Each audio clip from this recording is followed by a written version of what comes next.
우리 안에 있기 원합니다. 그럼 이 시간에 저희들 하나님 말씀 다시 저희들 에베소서 또 시리즈로 와서 이제 그 기나긴 1장을 마치고 이제 2장으로 넘어와서 오늘 하나님 말씀 보기 원하는데요. 에베소서 2장 1절로 11절에 있는 말씀, 에베소서 1장 1절로 11절에 있는데 마찬가지로 다 할까 욕심을 내다가 이미 벌써 2번 했는데 벌써 원래 그 양이 넘어서서 3번을 뒤로 빼가지고 다시 이거를 반으로 다시 나눠가지고 오늘과 다음에 나눠가지고 보도록 하겠습니다. 그래서 오늘 여러분이 기절하지 않도록 미리 기절하지 않도록 해서 오늘은 1번, 2번만 하고 나머지 3번을 다시 좀 더 세분화해서 우리가 기억해야 할 것, 기억해야 할 것을 함께 살펴보기 원합니다. 에베소서 1장 1절로 11절에 있는 말씀 보시겠습니다. 또 그분께서 범법과 죄들 가운데서 죽었던 너희를 살리셨도다. 지나간 때에는 너희가 그것들 가운데서 이 세상의 행로를 따라 걸으며 공중의 권세 잡은 통치자 곧 지금 불순종의 자녀들 가운데서 활동하는 영을 따라 걸었느니라. 지나간 때에는 우리도 다 그들 가운데서 우리 육신의 욕심 안에서 생활하며 육신과 생각의 욕망을 이루어 다른 사람들과 같이 본래 진노의 자녀들이었으나 긍휼이 풍성하신 하나님께서 친히 우리를 사랑할 때 보여주신 자신의 크신 사랑으로 인하여 심지어 우리가 죄들 가운데서 죽었을 때 우리를 그리스도와 함께 살리셨고 너희가 은혜로 구원을 받았느니라. 또 함께 일으키사 그리스도 예수님 안에서 우리를 하늘의 초소들에 함께 앉히셨으니 이것은 그분께서 그리스도 예수님을 통해 우리에게 베푸신 친절 속에 담긴 자신의 은혜의 지극히 풍성함을 다가오는 시대들 속에서 보여주려 하심이라. 너희가 믿음을 통해 은혜로 구원을 받았나니 그것은 너희 자신에게서 난 것이 아니요 하나님의 선물이니라. 행위에서 난 것이 아니니 이것은 아무도 자랑하지 못하게 하려 함이라. 우리는 그분의 작품이요 그리스도 예수님 안에서 선한 행위를 하도록 창조된 자들이니라. 하나님께서 그 선한 행위를 미리 정하신 것은 우리가 그 행위 가운데서 걷게 하려 하심이니라. 그러므로 기억하라. 다 함께 기도하시겠습니다. 하나님 아버지 감사합니다. 이 시간에 저희들 주를 사랑함으로 먼저 주를 기억하고 또 하나님께서 오늘 우리에게 원하시는 그런 예배로 우리를 불러주시고 또 그런 경배로 함께하게 하신 모든 이 일로 인하여 감사드릴 때 다시 한번 우리에게 주실 말씀과 또 우리 말씀을 우리가 듣고 행하는 자들이 되어서 무엇보다도 먼저 귀한 말씀 또 하나님께서 우리에게 행하신 일들을 기억해 하시고 또 뿐만 아니라 우리가 그 말씀에 순종함으로 하나님의 말씀과 뜻 안에서 우리가 은혜 안에서 성장하고 자라가며 또 뿐만 아니라 주의 몸된 몸을 함께 세워가는 저희가 되게 도와주시옵소서. 감사드리고 예수님의 이름으로 기도드렸습니다. 아멘. 에베소서 1장에서 우리가 알아야 하는 네 가지 것을 살펴봤는데 물론 그 외의 것들도 많았지만 최근에 우리가 네 가지 것을 알아야 하는 반드시 그리스도인들이 알아야 하는 네 가지 것 봤는데 혹시 기억하십니까? 꽤 오랫동안 나눠서 해서 설마 기억할까 하는데 역시나 첫 번째 주가 누구이신가 기억해야 된다 그랬죠. 알아야 된다 그랬잖아요. 그렇죠? 주가 누구이신지. 그렇죠? 두 번째 그분의 부르심의 소망. 그다음에 세 번째로 그분의 상속 유업. 네 번째로 그분의 파워, 권능. 그래서 너희는 그것을 알라고 했는데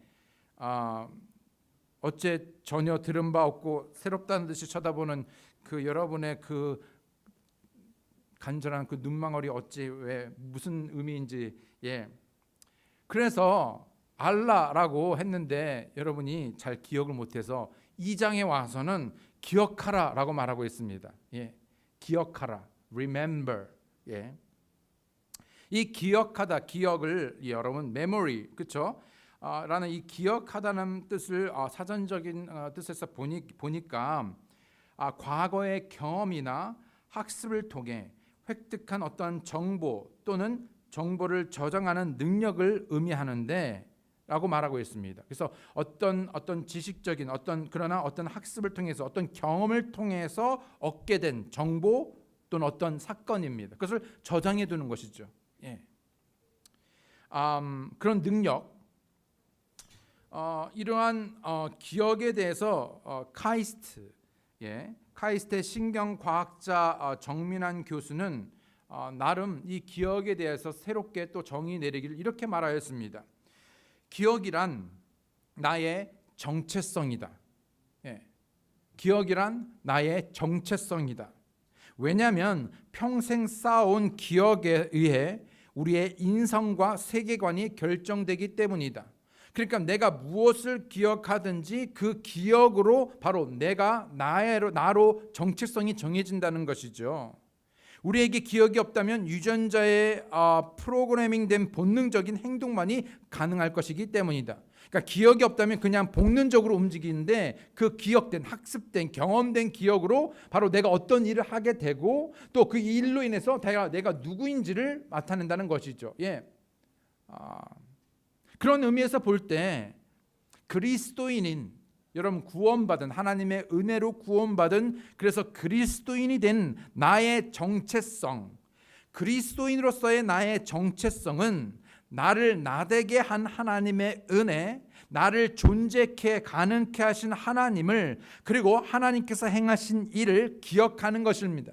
그것을 기억할 때 바로 나의 정체성이 정해지는데 많은 경우에 내가 누구인지를 모릅니다. 그리스도인임을 기억하지 못하고 내가 어떤 하나님의 은혜를 경험했는지, 학습됐는지, 내가 그 많은 말씀을 통해서 하나님을 알지 못하고 기억하지 못함으로 전혀 그리스도인에서의 나의 모습이 나타나는 것이 아니라 전혀 다른 내가 아닌 또는 나의 옛 자아가 드러나고 있지는 않는지요. 다시 말해서 그리스도인은 예수 그리스도로, 복음으로, 그렇죠, 거듭난 우리가, 하나님의 은혜를 경험한 우리가 그 은혜를 힘입어 은혜 안에서 은혜로 자라가는, 그래서 그것이 바로 그런 삶이 바로 우리라는 바로 정체성을 새롭게 제시하게 되는 것입니다. 그런 의미에서 하나님께서는 끊임없이 우리로 무엇을 하라고 말하고 있냐면 기억하라고 말합니다. 기억하라는 것이지요. 하나님께서 누구이시고 어떤 분이시고 우리 안에 어떤 일을 행하셨는가를 기억하라는 것입니다. 신명기 8장에서는 기억하라는 명령이 계속해서 반복되고 있습니다. Remember, remember. 내가 누구인지, 내가 어떻게 너희를 이집트에서 건져냈는지, 내가 어떤 역사를 이루었는지 계속해서 기억하라고 말하고 있지요. 이 remember이라는 말과 동시에 잊지 말라라는 말까지 합쳐서 도합 34번이나 여러분 34번이나 그 이상을 잊지 말라, 기억하라고 우리에게 말씀하고 있습니다. 또한 시편에서 다윗은 모든 하나님의 은택을 잊지 말라고 우리에게 말하고 있죠. 뭐라고 말하고 있냐? 시편 103편 2절에 오 내 혼아 주를 찬양하며 그분의 모든 은택을 잊지 말지어다. 다윗은 누구에게가 아니라 바로 쉽게 잊어버리는 그러한 성향을 가지고 있는 자기 자신에게 말하기를, 다윗아 내 영혼아 바로 그와 같은 하나님의 은택을, 그분의 모든 은택을 잊지 말라고 말하고 있는 것입니다. 여러분 과연 하나님의 은혜를 여러분 기억하십니까? 여러분이 어떤 사랑을 받았는지 여러분 기억하십니까? 하나님께서 지금도 하나님께서 선하게 역사하시며 하나님이 누구이시며 또한 하나님께서 내 삶의 개인적으로 어떤 일을 이루어 주셨는지를 여러분 기억하시는지요? 때문에 오늘 본문의 말씀은 그리스도인들이여 remember, 기억하라는 것입니다. 그러므로 기억하라는 것이죠. 첫 번째로 우리가 구원받기 전 우리는 죽은 자였다는 것을 여러분 기억하시기 바랍니다. 여러분 우리는 어떤 사람이었는가? 여러분 우리가 구원받기 전에 예수님이 없었을 때 우리는 다 하나같이 살았다고 말하나 이름은 있으나 그러나 죽은 자였다, 죽었다라고 말하고 있습니다. 구원받기 전에 죽은 자였지요. 우리는 범법과 죄들 가운데서 죽었었습니다. 죽은 채 있었다는 것이죠. 또 그분께서 범법과 죄들 가운데 죽었던 너희를 이라고 말하고 있습니다.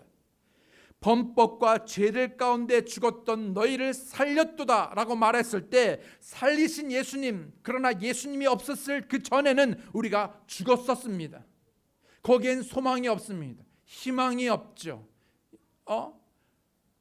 한때 그리스도께서 없었던 우리는 살았다고 하나, 나름대로 살아가나, 열심히 살아가나, 나는 살았다고 말할 수 있겠지만, 그러나 그 사람, 우리 모두는 예수님이 없었을 때 구원받기 전에 범법과 죄들로 인해 영적으로 죽은 자였습니다. 죽음이란 무엇입니까?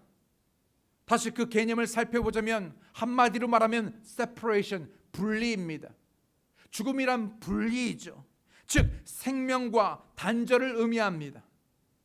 생명과 단절이란 하나님과의 분리, 하나님과의 단절을 의미하는데, 바로 우리의 범법과 죄들이 하나님의 단절을 가져와 그 생명으로부터 끊어져서 더 이상 살지 못하고 죽게 된 것이죠.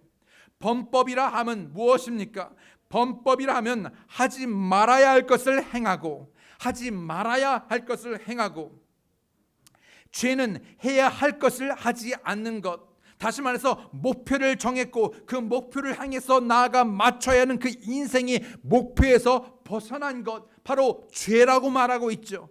그래서 하지 말아야 할 것을 하거나 해야 될 것을 하지 않는 그 모든 것, 범법과 죄들 가운데서 우리는 죽은 자였다라고 말하는 것입니다. 이러한 범법과 죄들이 하나님과의 관계를 단절시켰습니다. 그래서 하나님과 우리는 제대로 소통하지 못하고 하나님께 반응하지 못한 것이죠. 바로 죽은 사람의 특징입니다. 여러분, 죽은 사람, 여러분 아무리 여러분 말을 걸어도 말을 못합니다.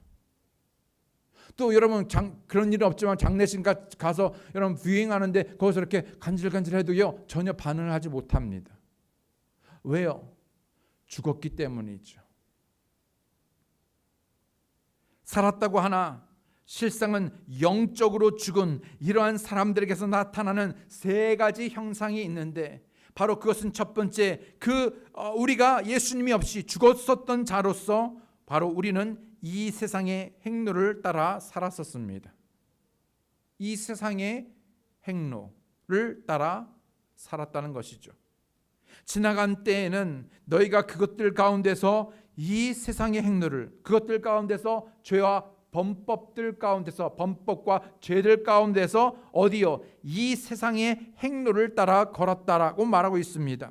이 세상의 방법, 그 행로란 것은 이 세상의 방법 또는 이 세상의 풍속이나 또는 풍조, 또 세상의 가치관, 세상의 모든 문화를 말하는 것이죠. 그것을 사랑하는 것입니다. 그것을 쫓는 것이죠. 세상과 세상에 있는 것들을 사랑하고 그것에 애착을 두며, 또 뿐만 아니라 그 안에 뿌리를 내리고 또 그것을 위해서, 그것을 추구하며 살아갑니다. 그것이 모든 것이었고 그것이 다였기 때문이죠. 세상과 동화되어 살아갑니다. 세상에 물들고 세상의 방법대로 세상에 따라서 살아가는 것이죠. 이 세상에 자기의 소망과 삶의 의미, 삶의 목적 등 자신의 모든 것을 어디에? 이 세상에 걸고 이 세상에 투자하며 살아갑니다. 우리가 그랬었지요. 그러나 범법과 죄들로 인해 죽었던 우리를 주님께서 살려주셨더라면 하나님의 은혜로 구원받은 우리는 어떻게 살아야 합니까? 로마서 12장 2절에 보게 되면 너희는 이 세상에 동화되지 말고, 물론 우리가 구원받았지만 여전히 우리가 이 세상에 살아가지만 그러나 더 이상 이 세상에 동화되어 살아가지 말랍니다. 그래서 오직 너희의 생각을 새롭게 함으로 변화를 받아 하나님의 그 선하시고 받으실 만하며 완전한 뜻이 무엇인지 입증하도록 하랍니다. 그리고 골로새서 3장 1절로 2절에 있는 말씀을 보게 되면, 그러므로 너희가 그리스도와 함께 일으켜졌거든 위에 있는 그것들을 추구하라. 우리가 그리스도와 함께 죽고 뿐만 아니라 우리가 이제 그리스도와 함께 산다라고 말한다면, 우리가 구원받았다고 말한다면 옛것은 지나가고 보라 새 것이 되었도다, 새 창조물이 되었다, 피조물이 되었다라는 하는 바로 거듭난 그리스도이라면 이제 우리는 무엇을 추구하는가? 땅의 아래 것들을 위해서 추구하고 애착을 두며 살아가는 것이 아니라 바로 위의 것, 영원한 것을 추구하며 살아가라 라고 말하고 있죠. 거기에는 그리스도께서 하나님 오른편에 앉아 계시느니라, 위에 있는 것들에 너의 애착을 두고 땅에 있는 것들에 두지 말라라고 말하고 있습니다. 그렇습니다. 우리는 죽었던 자들로 한때 땅의 것들을 애착을 두고 그것을 붙잡으며 붙잡을 수 없는 것을 붙잡고 그것을 소망으로 여기고 그것을 사랑하며 애착을 두고 나에게 힘이 되고 나에게 모든 나의 소원을 이루어줄 것이라고 붙잡았지만 그러나 그렇지 않다라는 것이죠. 그런데 오늘날 예수 그리스도를 우리가 믿게 되고 범법과 죄들 가운데 죽었던 우리가 다시 살게 되어서 이제는 더 이상 헛되고 헛된 것들을 붙잡는 것이 아니라 우리에게 소망을 이루어줄 수 없는 것들을 붙드는 것이 아니라 이제 참된 소망이요 우리의 힘이요 우리의 반석이시요 우리의 생명이시요 우리의 모든 목마름을 죽이시고 우리를 함께 하시는 그 영원한 하나님 바로 그 예수 그리스도를 붙들고 살아가는 것입니다. 이 세상 있다가 없어질 잠시 잠깐에 썩어 없어질 영광 헛된 영광을 위해 사는 것이 아니라 영원한 영광 참된 영광 무거운 영광 이로 말할 수 없는 좋게 표기할 수 없는 그 영광을 바라보며 사는 것이지요. 요한일서 2장 15절에 이 세상이나 세상에 있는 것들을 사랑하지 말랍니다. 한때 우리는 사랑했지요. 여러분 많이 사랑했습니다. 그러나 이제 세상이나 세상에 있는 것들을 사랑하지 말랍니다. 범법과 죄들 가운데 죽었던 우리는 이 세상의 행로를 따라 살았습니다. 또 뿐만 아니라 두 번째로 사단의 종노릇을 하였습니다. 2절에 보게 되면 공중의 권세 잡은 통치자 곧 지금의 불순종의 자녀들 가운데서 활동하는 영을 따라 걸었답니다. 여러분 구원받지 않은 우리가 구원받지 않았던 때 또는 지금도 구원받지 않은 분들은 나름대로 자기 생각대로 자기의 뜻대로 내가 내 마음대로 내 삶을 산다고 생각하지만 천만의 말씀입니다. 절대 그렇지 않습니다. 내가 내 삶을 조종하고 내 인생을 내 마음대로 하는 것 같지만 기억하면 그렇지 않습니다. 사단은 끊임없이 인생들로 하여금 하나님께 대하여 불순종하게 만드는 것이죠. 그리고 하나님의 종이 되기보다는 사단의 종이 되어 종노릇하기를 원합니다. 그런데 사실은요 어쩔 수 없이 하는 게 아니라 사실은 사단의 종노릇하기를 즐긴다는 것입니다. 왜 즐길까요? 우리의 생각으로는요 안 그럴 것 같잖아요. 그렇지 않습니다. 모든 선택은 자기 자신이 하게 되어 있는데요. 그것이 더 좋고 재밌고 유익하고 즐겁기 때문에 하는 것입니다. 요한복음 8장 44절에 보게 되면 너희는 너희 아비 마귀에게서 났으므로 너희 아비의 욕망들을 행하려 하느니라. 뭐라고요? 구원받기 전에 우리는 마귀의 자녀들이었습니다. 그런데 보십시오. 마귀에게서 나서 마귀의 자녀였으므로 뭡니까? 바로 거짓의 아비. 그렇죠? 이 바로 마귀의 욕망들, 그 욕망들을 행하려고 한다는 것입니다. 그는 처음부터 살인자요 자기 속에 진리가 없으므로 진리 안에 거하지 아니하고 거짓말을 할 때 자기 것으로 말하나니 이는 그가 거짓말장이요 거짓의 아비이기 때문이라. 그래서 거짓말을 좋아합니다. 그 거짓을 합리화하지요. 우리는 그저 어떤 육체적인 살인뿐만 아니라 마음속의 생각 속에 다른 방법들로 살인하기를 좋아합니다. 또 합리화하지요. 왜냐하면 우리가 마귀에게서 났고 마귀의 자녀이기 때문에 마귀가 행하고자 하는 그 모든 죄의 욕망들을 우리가 원하기 때문입니다. 본래 우리는 마귀의 자녀였습니다. 그래서 마귀의 욕망들을 행하려 했죠. 우리가 원했습니다. 스스로 마귀에게 종노릇하기를 마다하지 않고 좋아했다는 것이죠. 먹을 것만 주면 무엇이든 다 하고 기뻐합니다. 먹을 것만 주면, 누군가는 여러분 인생이 먹을 것만 가지고는 아니라고 말하지만 사실은요 아주 근본적으로 말하자면 사실 그렇습니다. 군대 갔는데요.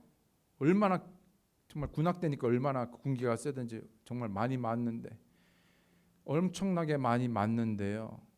몰래 이렇게 누가 데리고 가가지고 초코파이나 준대. 그 초코파이가 얼마나 그냥 감사하고 그냥 막 눈물이 나고 막 눈물 젖은 초코파이.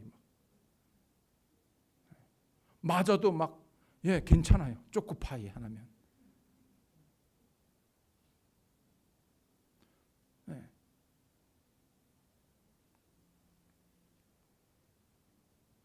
한때 우리는 범법과 죄들 가운데 죽었던 자들로 이 세상을 따라 살며 사단의 마귀의 자녀로 종노릇하기를 즐거워했고, 세 번째로 육신대로 살아갔었습니다. 육신대로 살았습니다.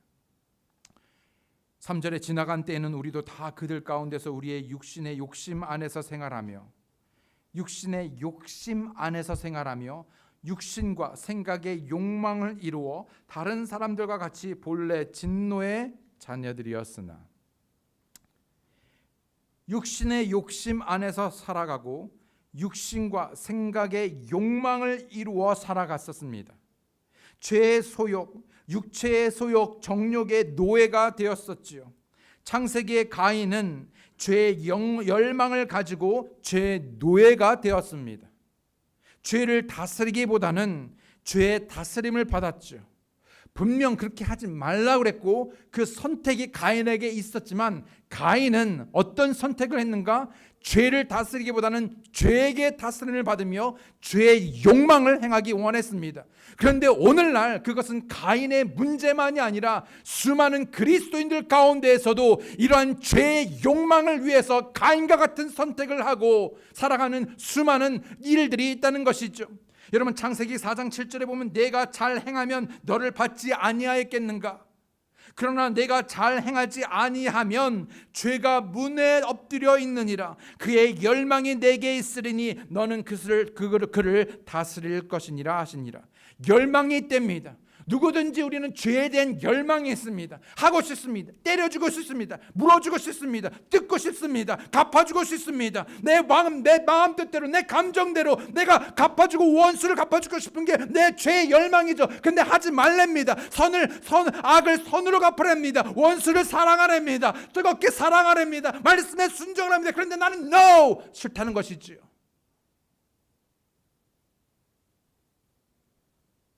이 세상에 있는 것들을 사랑하지 말고 이 땅에 애착을 두지 말아야 돼. No! 싫다는 것입니다. 너희는 하나님과 만물을 겸하여 섬길 수 없고 하나님보다 더 사랑하지 말라고 하는데 No! 나는 하나님도 사랑하지, 그러나 이것도 놓치지 않겠다는 것이지요. 그 무엇보다는 먼저 너희는 하나님의 왕국과 그분의 의를 구하라. 그러면 모든 것을 더하리라 우리에게 말씀하고 있는데, 그러나 no! 지상 당장 내 앞에 놓인 내 목구멍이 포도청이라 내 앞에 놓인 것을 위해서 어쩔 수 없다라는 것이지요. 모든 삶에 우리가 함께 그와 같은 삶을 살았건만 우리가 구원받은 이후에도 우리는 여전히 그럴 필요가 없음에도 불구하고 여전히 우리가 좋아서 세상의 것을, 세상의 길을, 그리고 사단의 얽매이거나 사단에 이끌릴 수 없음에도 불구하고 사단이 제시하는, 마귀가 제시하는 그것을 따라 행합니다. 그리고 육신의 욕심 안에서 육신을 채워가며 그 소욕대로 정욕을 위해서 살아가는 것이죠. 사람이 하나님을 잃어버렸을 때, 하나님에 대해 불순종하고 반항했을 때, 하나님으로부터 멀리 떠났을 때 죄가 그 사람을 지배하게 되고, 죄가 그 사람을 지배하니 사단이 그를 지배하게 되고, 사단이 그 사람을 움켜쥐고 지배하니 사람의 마음과 생각이 욕심과 정욕에 사로잡혀 그 모든 생각하는 것이 항상 악하고 계획하는 것마다 섬뜩하며 모든 생각하는 것마다 하나님의 원수가 되는 것입니다.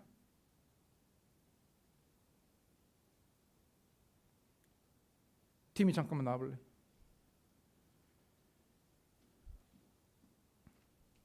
한때 구원받기 전에는 사단이 움켜쥐고 있었습니다. 아무것도 못합니다. 내가 원하는 대로 안 그러면은 얼굴 빨개졌어 지금? 아니지. 아빠한테 얼굴 빨개졌어. 때리고 하고 먹을 거 적으면서 내 마음대로 합니다. 그런데 예수님께서 이와 같은 나를 구원해 주신 것이죠. 그래서 더 이상 사단이 나를 할 수가 없습니다. 그런데 계속해서 사단이 유혹하는 것이죠. 그래서 어느 날 계속해서 이와 같은 방법대로 하나님의 방법되는 것이 아니라 계속해서 사단이 요구하는 것들이니까 사단이요 덜커덕 다시 잡는 것입니다. 물론 우리를 구원을 잃게 할 수 없죠. 그러나 사단이 그 생각에 영향을 주고 그의 삶에 영향을 주므로 다시 이 삶을 움켜쥐고 사단의 마음대로 하는 것입니다. 벗어나가봐, 도망가봐. 이렇게 해서 어떻게 세게 옷 찢어지니까. 그럴 필요가 없는데 수많은 그리스도인들이 이와 같은 삶을 사는 것입니다. 로마서 8장 7절로 8절에 보게 되면 육신적인 생각은 하나님의 법에 복종하지 아니할 뿐만 아니라 참으로 그리 할 수도 없으므로 하나님과 원수되는 것이니라 라고 말합니다. 육신적인 생각은 그저 육신적인 생각이 아니라 그 육신적인 생각이 낳는 그 모든 행동의 그 결과로 인하여 하나님과 원수가 된답니다. 여러분, 왜 하나님과 원수가 되는 선택 삶을 살아가려고 하십니까? 하나님은 결코 우리가 그렇게 살기를 원하지 않는데 우리가 그것을 선택함으로 그 육신적인 생각과 육신적인 방법과 육신적인 그런 행동의 결과로 하나님과 원수되지 말라는 것이죠. 그런즉 이와 같이 육신 안에 있는 자들은 하나님을 기쁘게 할 수 없느니라. 믿는다 말하고 믿음으로 살고 싶지만 그러나 육신적으로 사는 사람들은 결코 믿음으로 살 수 없으므로 하나님을 기쁘시게 할 수 없습니다. 요한일서 2장 6절에 세상에 있는 모든 것, 즉 육신의 정욕과 안목의 정욕과 인생의 자랑은 아버지에게서 나지 아니하고 세상에서 나느니라. 세상의 것을 추구하고 세상에 애착을 두고 세상을 좋아하다 보니 세상에서 나는 것을 따먹습니다. 세상에서 나서 따먹는 것이 좋습니다. 맛있지요. 재밌습니다. 기쁨입니다. 무엇이요? 육신의 정욕, 안목의 정욕, 인생의 자랑, 그것이 결과가 뻔하고 죽음이고 파멸인 줄을 알면서도 통제가 안 됩니다. 왜요? 좋으니까요.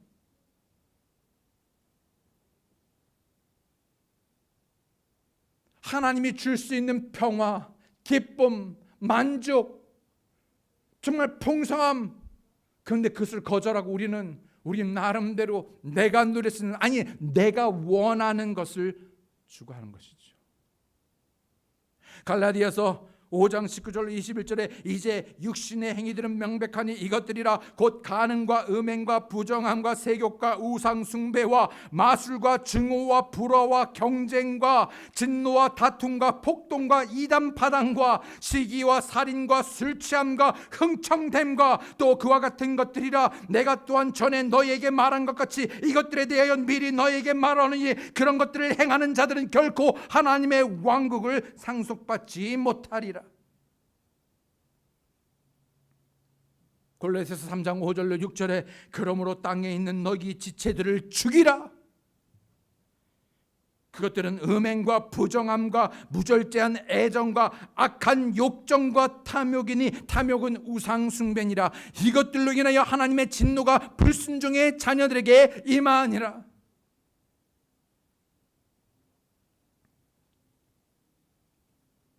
하나님께서 우리에게 먼저 말하기를 너희가 한때 범법과 죄 가운데 죽었던 너희, 바로 범법과 죄 가운데 죽었었던 너희를 기억하랍니다.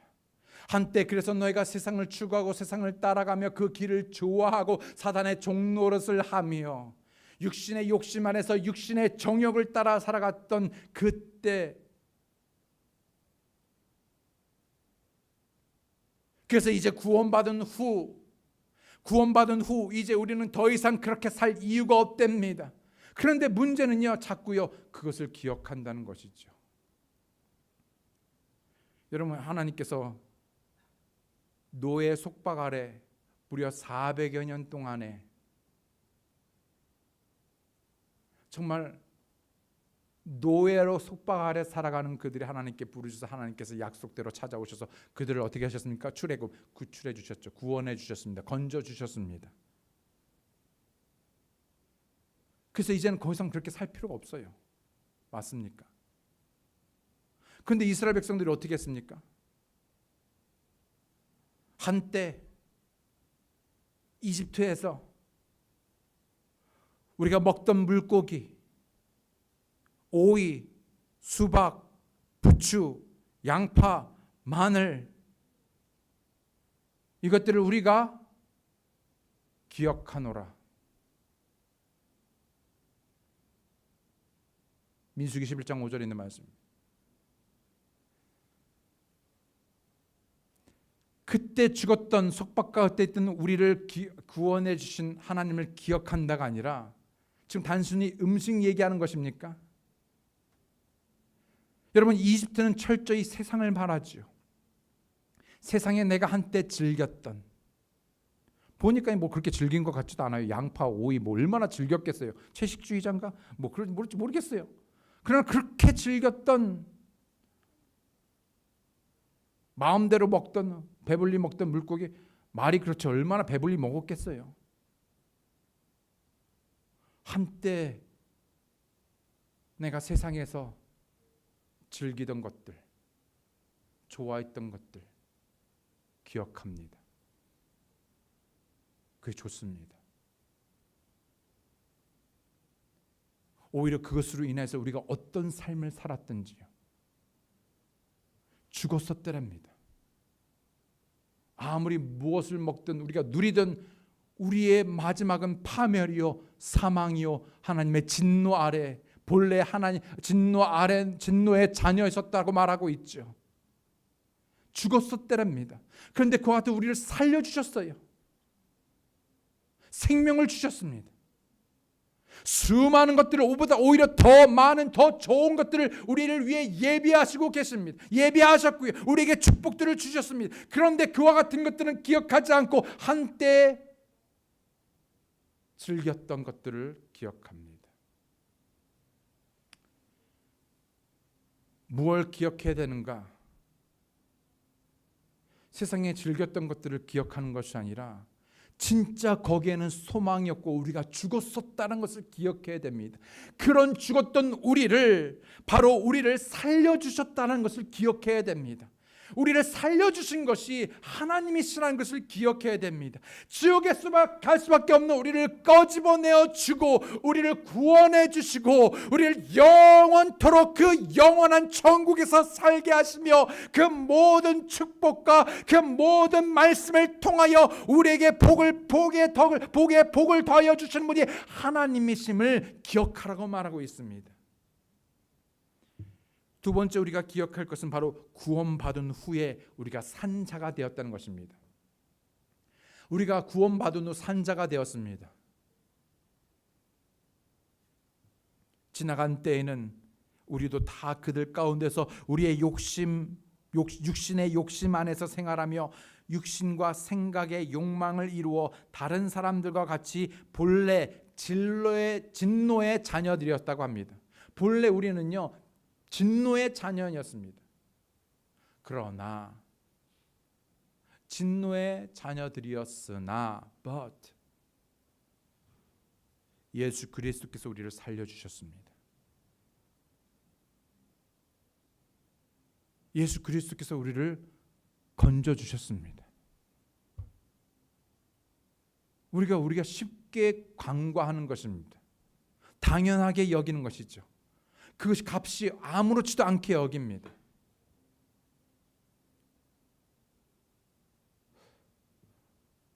만약 우리가 여러분이 학교 다닐 때 수학여행을 다니는데 만약에 지옥의 수학여행을 간다면 여러분 어떻게 될 것 같습니까?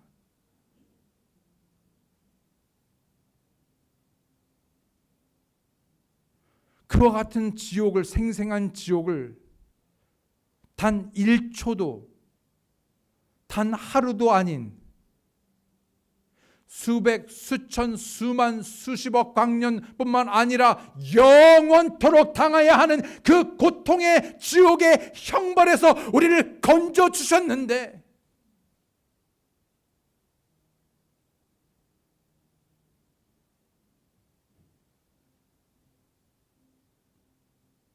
그분께서 범법과 죄들 가운데서 죽었던 너희를 살리셨도다. 로마서 5장 10절에 이는 우리가 원수였을 때 하나님의 아들의 죽음으로 말미암아 하나님과 화해하게 되었을진데 화해하게 된 자로서 더욱더 그분의 생명으로 말미암아 구원을 받을 것이기 때문이라. 하나님과 단절되어 영적으로 죽었던 우리가 구원받게 되어 이제 우리가 살게 된 것은 첫 번째, 풍성하신 하나님의 긍휼 때문입니다. 하나님의 긍휼하심, 풍성하신 긍휼하심. 4절에 긍휼이 풍성하신 하나님께서 친히 우리를 사랑하실 때 보여주신 자신의 크신 사랑으로 인하여. 긍휼이란 무엇입니까? 여러분, 긍휼, mercy, 긍휼이요, 가엾게 여기는 마음을 말하는 것이지요. 여러분, 이 긍휼, mercy라는 단어가 자궁을 뜻하는 라함이라는 단어에서 나왔습니다. 같은 태에서 나온 이들에 대한 감정이라는 기본적인 의미에서 긍휼, 자비의 의미로 발전하게 된 것이죠. 죄에서 돌이켰을 때, 또 죄에서 돌이켜졌을 때 주어지는 용서의 의미를 가지고 있습니다. 신약에서는 예수님께서 병든 자를 치유하실 때 이 단어를 사용하셨습니다. 그래서 여러분, 눈먼 바디메오가 예수님께 나와 뭐라고 외쳤습니까? 고쳐주십시오 라고 말하지 않고 긍휼을 베풀어 주십시오 라고 말했습니다. 긍휼을 베풀어 주십시오. 그래서 긍휼을 베풀어 낫게 해주셨습니다. 또 10,000달란트 빚진 자를 긍휼히 여겨 탕감하는 왕의 마음을 빗대어 말하였습니다.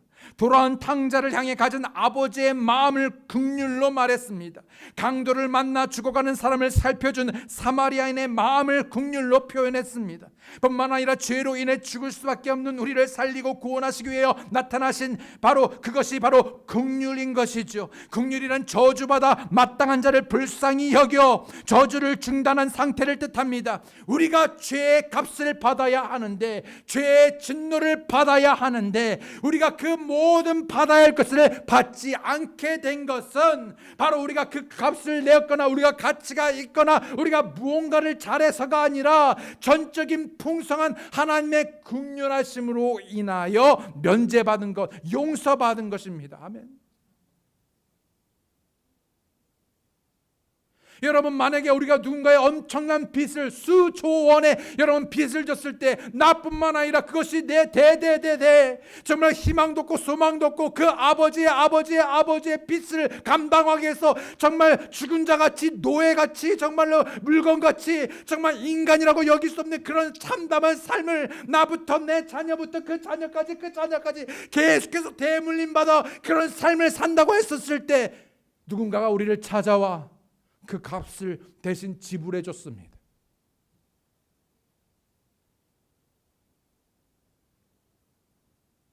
누군가 와서 그 값을 대신 지불해 줬습니다. 여러분, 어떠실 것 같습니까? 그런 긍휼을 입은 게 우리입니다. 그런 용서를 받은 게 우리입니다. 그런 자비를 얻은 게 바로 우리이지요.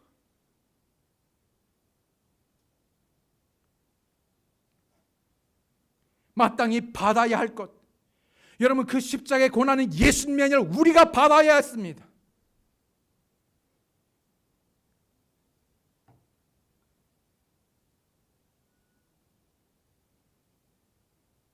여러분, 기억하십니까?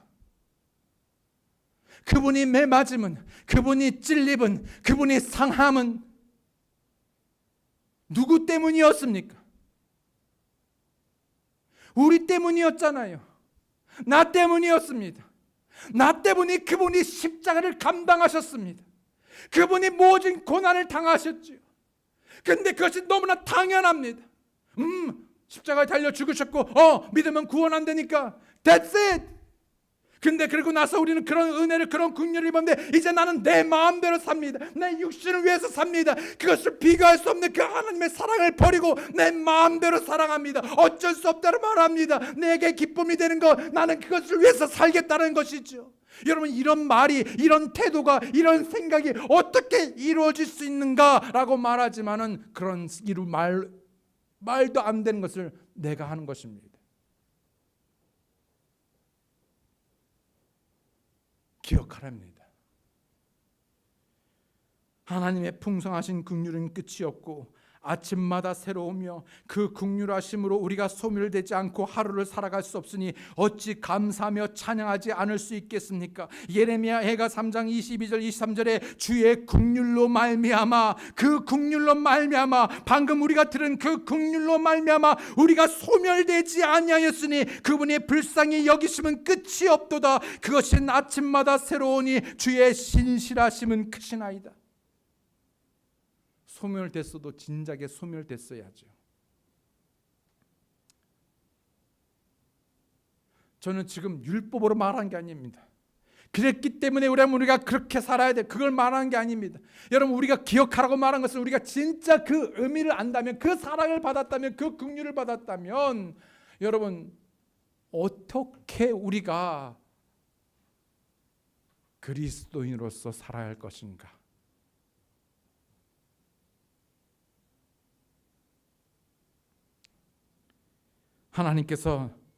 하나님께서는 그러한 긍휼을 얻고 누리는 우리에게서 원하시는 것이 긍휼이랍니다. 서로 긍휼히 여기랍니다. 서로 긍휼히 여기랍니다. 그러므로 하나님의 긍휼을 기억하시고 긍휼을 베푸시기 바랍니다. 긍휼을 베푸는 자가 복이 있다고 말하지요. 예수님을 믿는 사람들의 표가 긍휼입니다. 불쌍히 여기고 용서하는 마음이요. 나는 10,000달란트의 빚을 탕감받았는데 그 죄의 노예에서 벗어나 구속받고 구원받았는데 긍휼을 입고 용서받았는데 나는 용서가 안 돼요.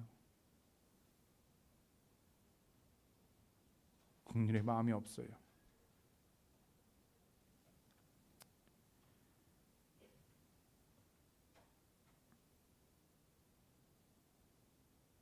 그런 순간이 있습니다. 어떤 순간이 그렇습니까? 제일 그런 순간이, 다른 건 모르겠지만 내 가족, 내 사랑하는 가족을 건들면요,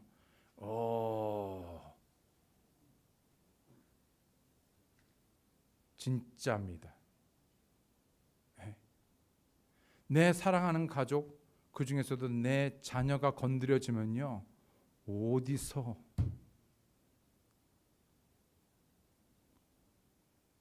응징,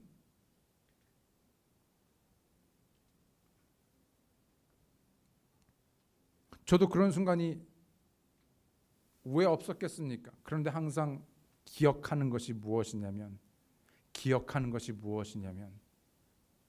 내가 목사이기 때문에, 내가 배웠기 때문에 하라고 하니까, 내가 말 가르치면서 내가 그렇게 안 살면 안 되니까 해야 되니까는 하는 것이 아니라 기억하는 것입니다.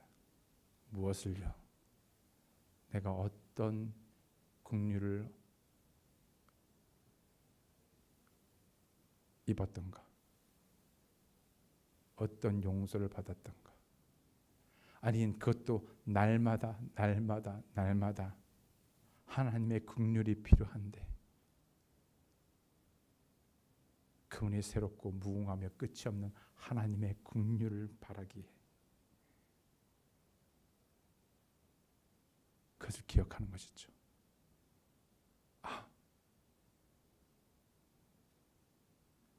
두 번째로, 구원받은 후 우리가 이제 산자가 되어서 이제 살아서 내 마음대로 사는 것이 아니라 하나님의 뜻대로 하나님의 사랑을 사는 것은 바로 그분의 국률하신, 풍성하신 국률하신 두 번째로 무조건적인 사랑 때문입니다.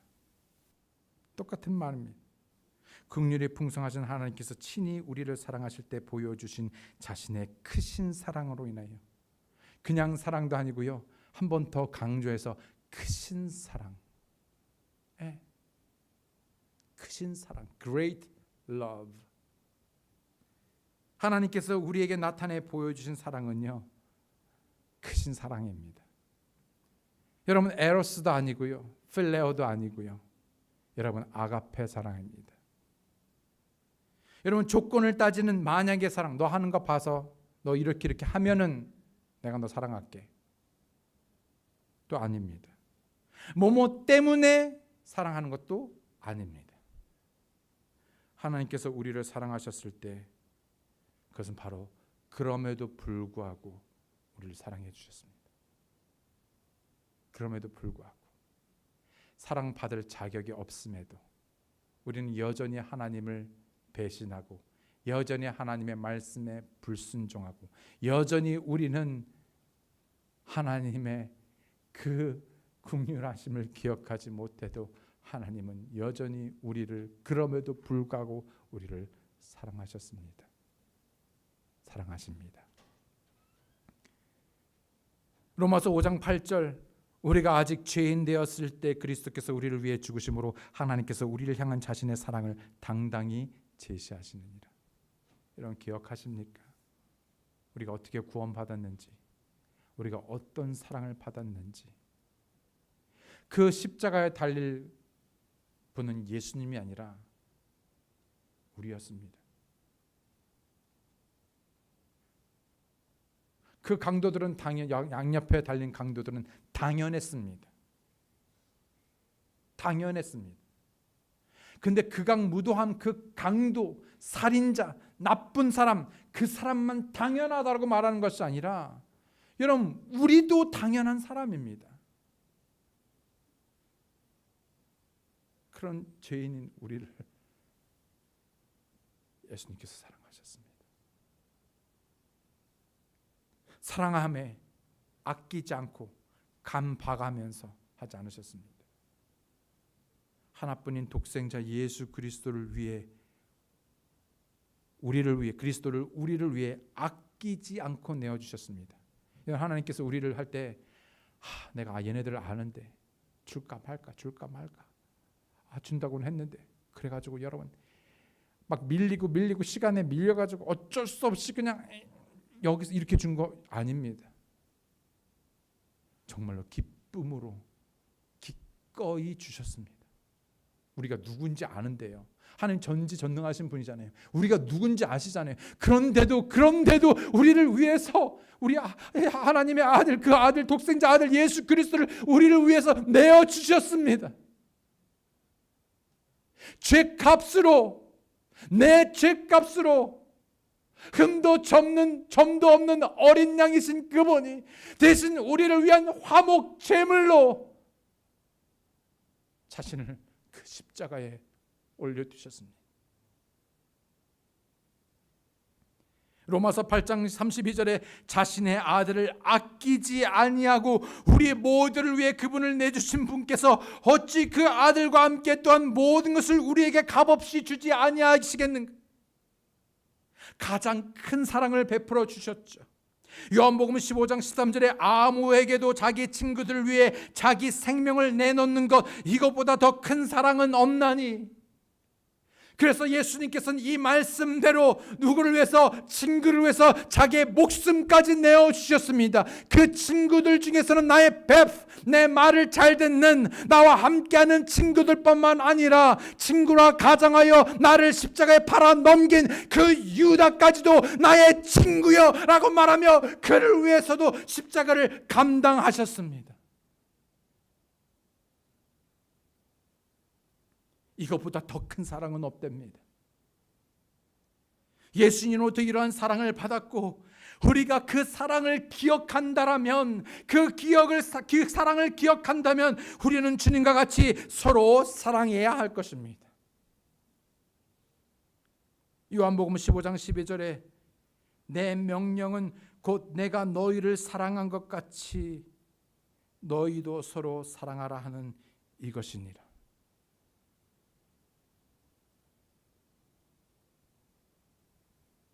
마지막으로 구원받은 우리가 산자가 되어서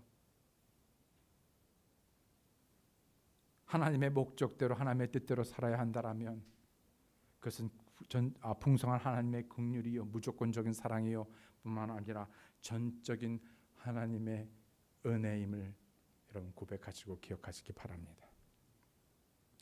심지어 우리가 죄들 가운데서 죽었을 때, 심지어 우리가 죄들 가운데 죽었을 때 우리를 그리스도와 함께 살리셨고 너희가 은혜로 구원을 받았느니라.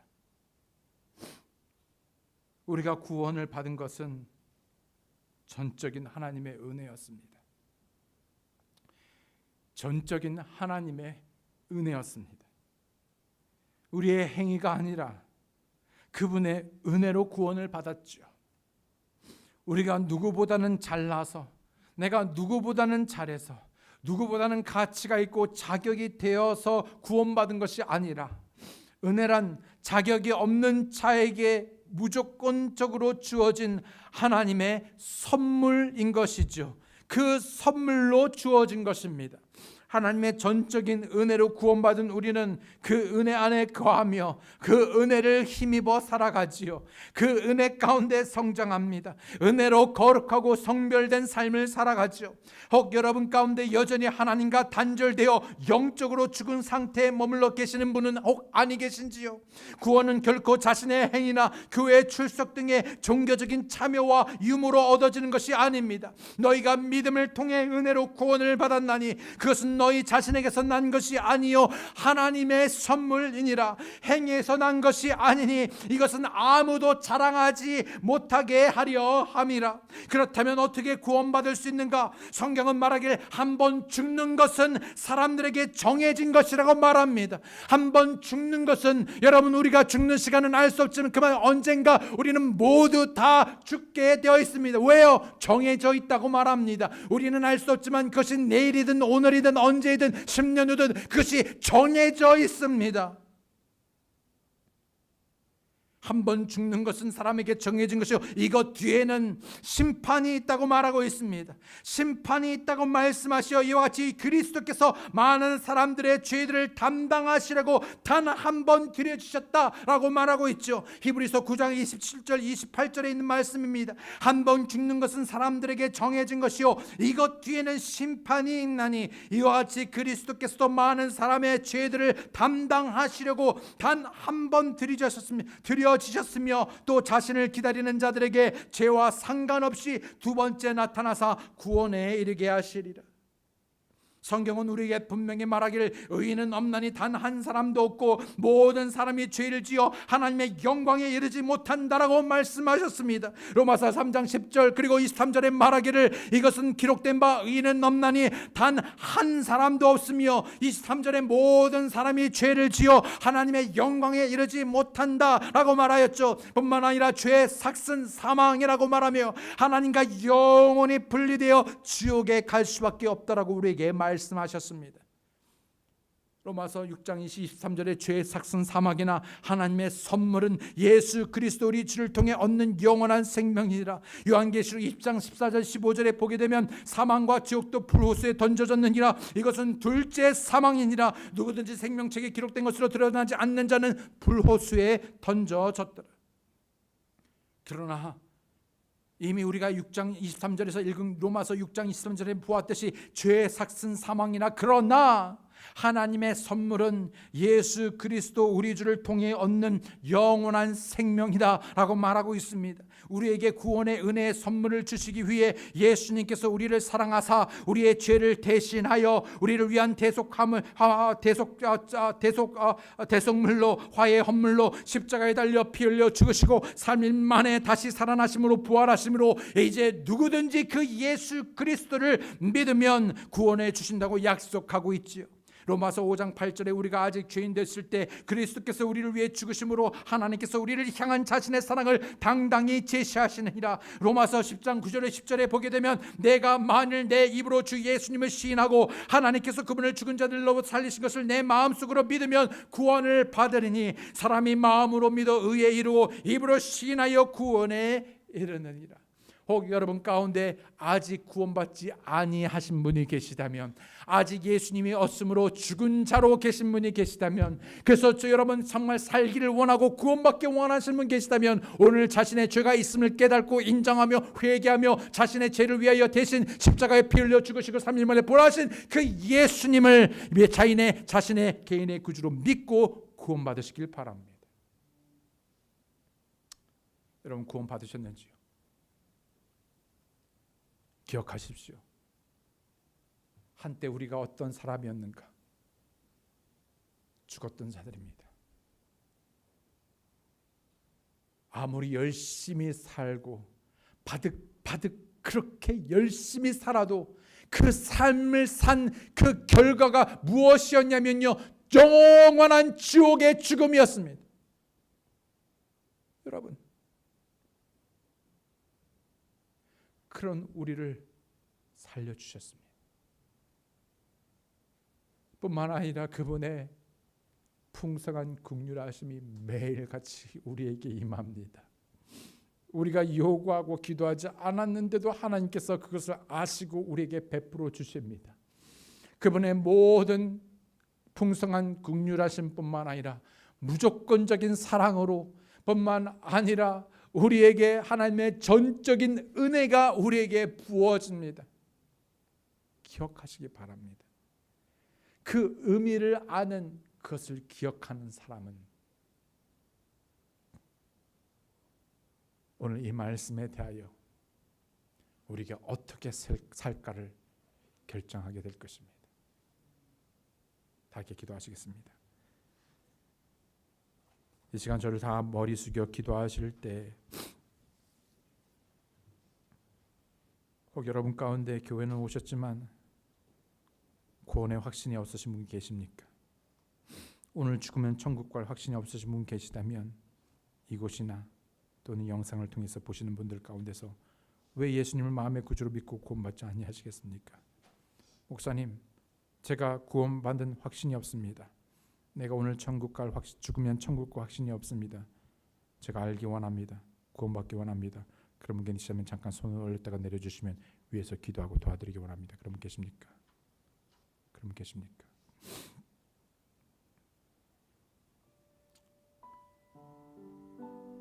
한때 우리는 죽었던 자들입니다.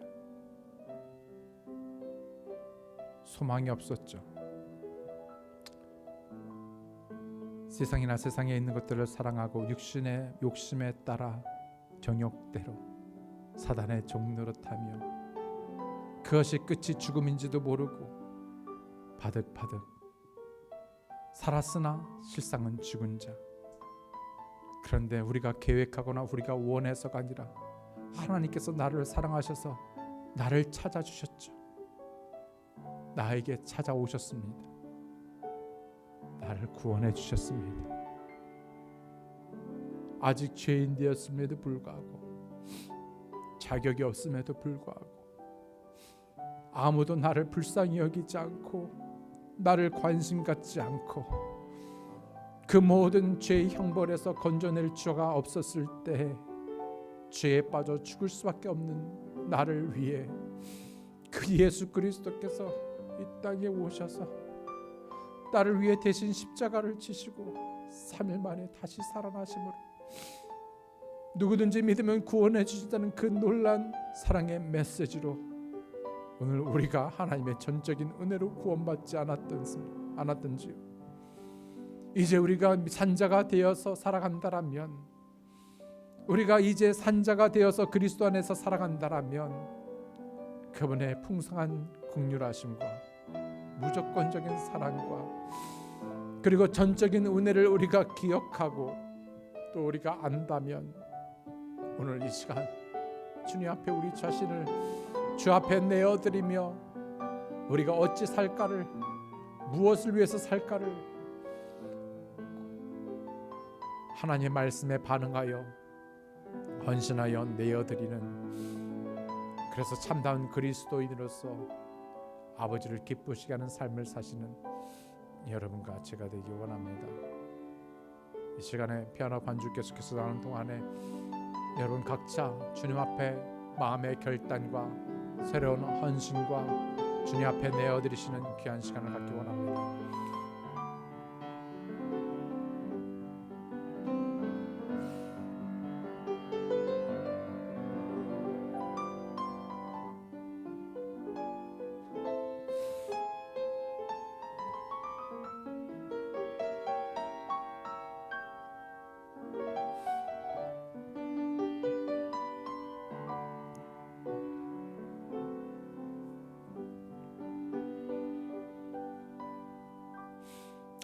하나님 아버지 감사합니다.